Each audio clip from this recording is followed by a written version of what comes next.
అందరికీ నమస్కారం. ఈరోజు మనం వినబోయేది ఒక అరుదైన పురాణ గాథ, రేణుక ఎల్లమ్మ తల్లి కథ.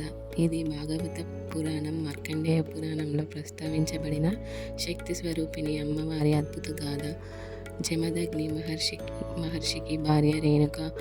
ఆమె అపారమైన పాతివ్రత్య శక్తి కలిగిన సతీమణి. ప్రతిరోజు ఉదయం ఆమె నది దగ్గరికి వెళ్ళి తన చేతులతో మట్టి కుండ తయారు చేసి ఆ కుండతోనే నీళ్లు తీసుకువచ్చేది.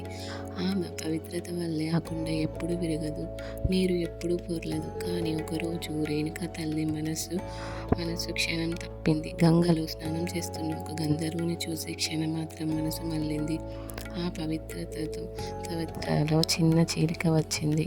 ఫలితం ఆ రోజు మట్టి కుండ విరిగిపోయింది, నీళ్లు తెచ్చుకోలేకపోయింది. అప్పటికే జమదగ్ని మహర్షికి తెలిసిపోయింది. ఆయన చాలా ఆగ్రహించాడు. అతను తన కుమారులందరినీ పిలిచి ఆజ్ఞ ఇచ్చాడు, మీ తల్లిని శిరచ్ఛేదం చేయండి అని. పెద్ద కుమారులు తిరస్కరించారు. కానీ చిన్నవాడైన పరశురాముడు తండ్రి ఆజ్ఞని దైవవాక్యంలా భావించి కత్తి తీసి తల్లిని శిరచ్ఛేదం చేశాడు. ఈ సంఘటన చూసిన సర్వలోక దేవతలు కూడా దిగ్భ్రాంతికి గురయ్యారు. అంతటి పాతివ్రత్య శక్తి కలిగిన అమ్మవారు తన భర్త ఆజ్ఞకు బలయ్యారు. తర్వాత పరశురాముడు తండ్రి ముందు నమస్కరించి ఒక వరం కోరాడు. నాన్న, నా తల్లిని తిరిగి ప్రాణాలతో లేపాలి అని. జమదగ్ని మహర్షి తపోబలంతో రేణుక తిరిగి ప్రత్యక్షమైంది. ఆమె అప్పటి నుంచి శక్తి స్వరూపిణి ఎల్లమ్మ తల్లిగా ప్రసిద్ధి చెందింది.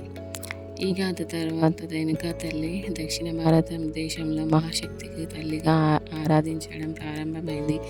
ఈరోజు కూడా కర్ణాటక, మహారాష్ట్ర, తెలంగాణ రాష్ట్రాల్లో ఎల్లమ్మ తల్లికి జాతరలు, పూజలు ఘనంగా జరుగుతాయి.